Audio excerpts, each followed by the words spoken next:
Welcome to the Creative Commons RX podcast. Before diving into this episode, I want to ensure we're all on the same page. This is for general informational purposes only and does not constitute the practice of medicine, nursing, or other professional healthcare services, including the giving of medical advice. No doctor-patient or pharmacist-patient relationship is formed. Using this information and the materials linked to this podcast is at the user's risk. The content on this podcast is not intended to substitute for professional medical advice, diagnosis, or treatment. Users should not disregard or delay in obtaining medical advice from any medical condition they have, and they should seek the assistance of their healthcare professionals for any such conditions. Clinical experts created the references, content, and clinical insight. NotebookLM, a Google AI tool, created the audio content, which I extensively reviewed before release.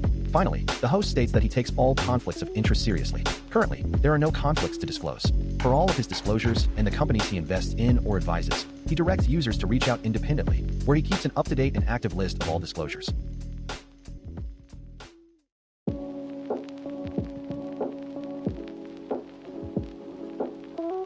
Welcome back to The Deep Dive. Today we're getting into some really dense source material, expert curricula, and toxicological notes to pull out what you really need to know about antiepileptic drugs, AEDs. Right, and this is such a high-stakes topic because AEDs are, brilliant at what they do, controlling seizures. But the second they cross that line into toxicity, all the rules just change. And we're looking at 6 of the big ones today: valproic acid, phenytoin, carbamazepine, oxcarbazepine, lamotrigine, and levetiracetam. Exactly. So our source material really hammers this one point home.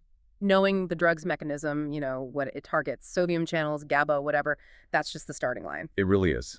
The true danger and the thing that makes the clinical decision so critical in an overdose, it all comes down to the pharmacokinetics. How the body actually handles the drug. Yes, how it absorbs, metabolizes, and tries to get rid of it.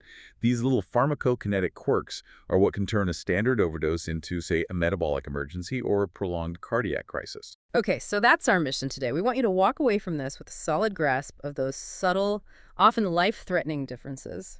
So let's jump in. Where should we start? Maybe with the most metabolically complex one on the list. Yeah, let's start with valproic acid, or VPA. VPA is a bit of a generalist. It does a lot of things. It blocks sodium channels. It ramps up the inhibitory neurotransmitter GABA, and it even blocks some NMDA receptors. But in an overdose, we're not worried about the brain's electrical activity anymore, are we? Not primarily. We're worried about a systemic shutdown. Yeah. Specifically, VPA-induced hyperammonemia.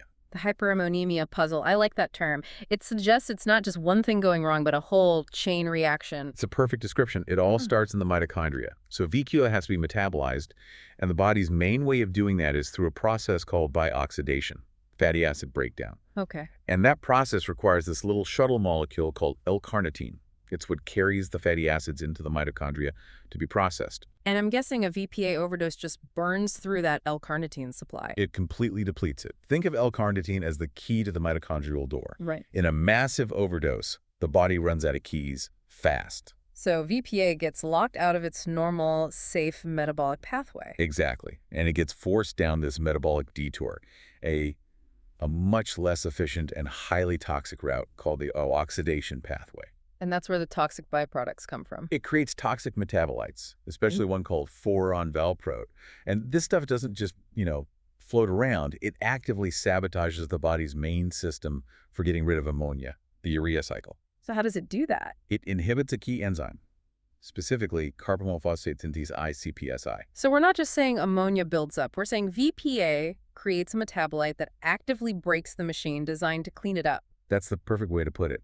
It cripples the liver's ability to turn toxic ammonia into harmless urea. And that's what leads to the severe encephalopathy, the neurological collapse. Which brings us to the treatment. It's so targeted. If the problem is carnitine depletion, you just give more carnitine. You do. But this is where our sources are just non-negotiable on one key point. Yeah. The difference between IV and oral L-carnitine. Okay, this is critical. It's life or death. If a patient is symptomatic, showing any signs of encephalopathy, you have to use the intravenous form. What's the actual difference in bioavailability? We're talking about the same dose, right? It's staggering. A 2-gram IV dose can get you a peak serum concentration of like 1,000 nalo. That same 2-gram dose given orally, you might get 15, maybe 70 if you're lucky. Wow, that's a 50-fold difference or more. And oral absorption just saturates. So for symptomatic patient, the guideline is a big IV loading dose, 100 mg/kg up to 6 grams, to just flood the system, get VPA back on the right path, and get that urea cycle working again. Okay, that's a huge takeaway. Let's shift gears from that metabolic mess to phenytoin. An old drug, but it's a whole different kind of pharmacokinetic nightmare. Oh, absolutely. Phenytoin is the textbook drug for shifting elimination gears. See, most drugs follow what we call first-order kinetics. Meaning you clear a constant percentage over time. Right. The more drug you have, the faster your body clears it. But phenytoin breaks that rule. Its metabolizing enzymes get saturated really easily. So they just can't keep up. They can't. And at that point, the body switches to zero-order elimination. It can only clear a fixed amount per hour, no matter how high the concentration gets. So you've got this massive toxic level, and your body is just bailing it out with a teaspoon. Exactly. And the drug's half-life becomes totally unpredictable and incredibly long. You could be waiting days for the level to drop. And on top of that, it's highly protein-bound, right? About 90%. It is, which means you have to watch the free phenytoin concentration. That's the active toxic part. In a patient with low albumin, a total level that looks okay could actually be hiding a dangerously high free level. So what are the warning signs as those levels creep up? It's pretty predictable. The very first sign is usually nystagmus, that involuntary eye movement, at around 20 gml. Then past 30, you get ataxia, the staggering, and CNS depression. And at the extreme ends. Above 50 is severe lethargy. And the weird paradox is that at these really high levels, you can actually see seizures, the very thing it's meant to treat. Okay, now here's a really surprising point from the source material. The difference in risk between taking it orally versus getting it through an IV. This is so counterintuitive. In an oral overdose, even a big one, you rarely see life-threatening cardiac problems from the drug itself. But if you push IV phenytoin too fast... If you push it faster than 50 milligrams per minute, you risk hypotension, bradycardia, heart block, major cardiovascular toxicity. And the culprit isn't even the phenytoin. No, it's the vehicle. It's the propylene glycol diluent that's used to make it injectable. That's what has the direct myocardial depressant effects. That is just wild. The thing you're using to treat the patient could be the most dangerous part. Which is why fosphenytoin is so important. It's a prodrug, it avoids propylene glycol entirely, and you can infuse it much faster, safely. And with that high protein binding, I'm guessing you can't just dialyze it out. You can't. Hemodialysis is not effective. You're just stuck in that zero-order waiting game. It all comes down to supportive care. Okay, let's move on to carbamazepine and its cousin, oxcarbazepine. Carbamazepine, or CBZ, always raises alarm bells because it looks a lot like a tricyclic antidepressant, a TCA. And that structural similarity is a big deal because TCAs are infamous for cardiac toxicity. But with CBZ, its biggest toxicological quirk is all about time. Specifically, absorption time. The absorption time bomb. It really is. Its absorption is just notoriously slow and erratic. Our sources cite cases of it taking up to 100 hours to reach peak concentration. 100 hours, you mean? Over 4 days? Or full days. A patient can look perfectly fine for a day or two and then suddenly crash. And to make it worse, it has an active toxic metabolite, and it actually induces its own metabolism. It's called autoinduction. What a mess. So clinically, what do you see first? Usually the anticholinergic effects kick in: confusion, agitation, tachycardia. The good news is serious QRS widening is less common than with TCAs, but you can definitely see heart block. And how does oxcarbazepine OXC compare to that? OXC is a bit cleaner. It's absorbed faster, converts to its active metabolite cleanly, and this is key. It has minimal enzyme induction, no autoinduction mess. So better kinetics. What's the trade-off? The trade-off is hyponatremia. Low sodium. OXC is associated with a much higher incidence of hyponatremia than CBZ is, often from SIADH. And treatment for these. Supportive care, mostly. But for CBZ, with that insane absorption time, maybe multiple doses of activated charcoal. Yeah, that could definitely be beneficial. But again, just like phenytoin, enhanced elimination like dialysis is, well, it's not very effective. Only for the absolute most severe cases, and even then, the benefit is limited. Okay, let's wrap up with two drugs that really show the extremes, lamotrigine and levetiracetam. Lamotrigine feels like the big aha moment in toxicity. It is one of the most frightening mechanisms. See, therapeutically, it blocks neuronal sodium channels. But in an overdose, at high concentrations, it loses its selectivity. It stops caring about just the brain. And starts blocking cardiac sodium channels. Oh, wow. So it's a direct path to electrical disaster in the heart. A direct path. You see a wide QRS, prolonged QT, Brugada-like patterns. It can lead to complete cardiovascular collapse. And if you see that wide QRS, the immediate treatment is Sodium bicarbonate. Yeah. Just like with TCA toxicity. And our sources also really highlight intravenous lipid emulsion therapy, ILE, for cases that don't respond to standard treatment.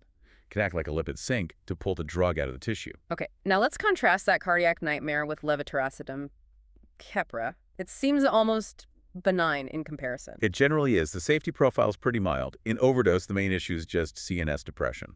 Drowsiness, maybe a coma and a huge ingestion, but you really don't expect the severe cardiac effects you see with lamotrigine. So what's the one big risk factor we need to know for levetiracetam? It all comes down to the kidneys, renal impairment. The drug is almost entirely eliminated, unchanged in the urine. So if a patient's kidneys aren't working well, the drug hangs around for a lot longer, and that sedation can become much more severe and prolonged. But the flip side of that is if you have a truly massive overdose or a patient in renal failure, you can actually remove it. Yes. Unlike almost everything else we've talked about today, hemodialysis can effectively remove levetiracetam. It's a huge advantage, even if you don't need to use it very often. This has really been incredible. It just shows how a drug's intended mechanism is often totally separate from its toxic mechanism. Yeah, to recap the biggest surprises, VPA literally consumes the L-carnitine your body needs to clear ammonia. Phenytoin's 5V risk comes from its diluent, not the drug. And lamotrigine loses its brain selectivity and just attacks the heart's sodium channels. And that 100-hour absorption window for carbamazepine, that's a clinical time bomb that forces you to just wait and watch. Absolutely. And that brings up a really important final thought. We've seen that high-protein binding makes so many of these toxins, phenytoin, carbamazepine, lamotrigine, really hard to remove from the body.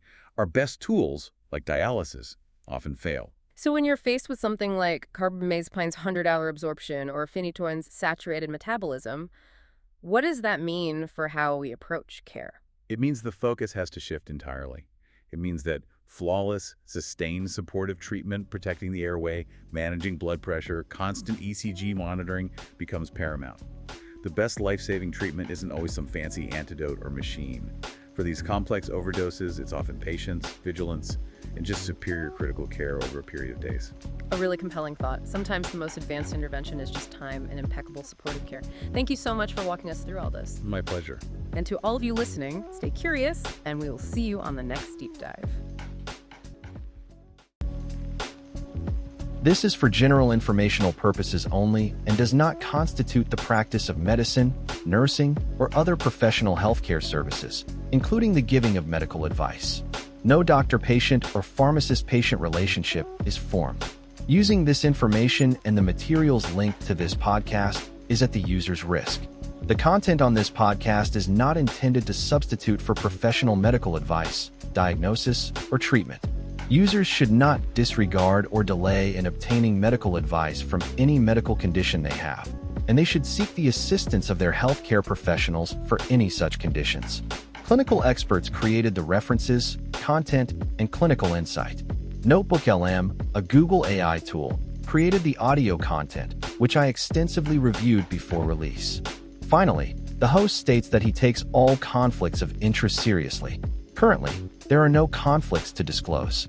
For all of his disclosures and the companies he invests in or advises, he directs users to reach out independently, where he keeps an up-to-date and active list of all disclosures.